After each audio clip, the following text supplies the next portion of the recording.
तो बोलो।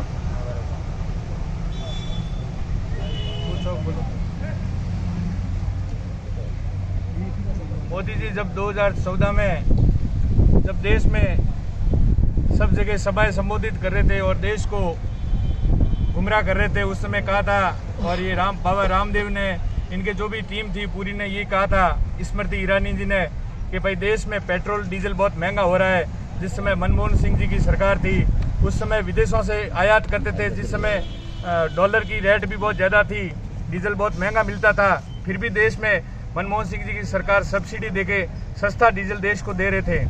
लेकिन मोदी जी ने एक देश की जनता को इतना गुमराह किया और कहा कि हम डीजल और पेट्रोल 30 रुपये 35 रुपये कर देंगे। तो मोदी जी, डॉलर के भाव भी उसमें कम थे।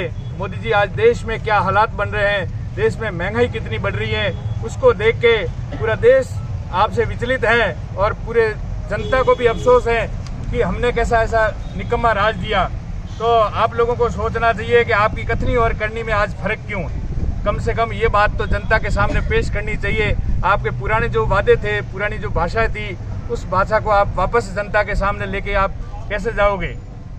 मनमोहन सिंह जी ने तो देश की जो आर्थिक स्थिति खराब थी उसको भी बैलेंस में रखा और आज देश की आर्थिक स्थिति, जीडीपी जितनी गिर गई है कि विश्व में सबसे अंतिम छोर पे भारत खड़ा है।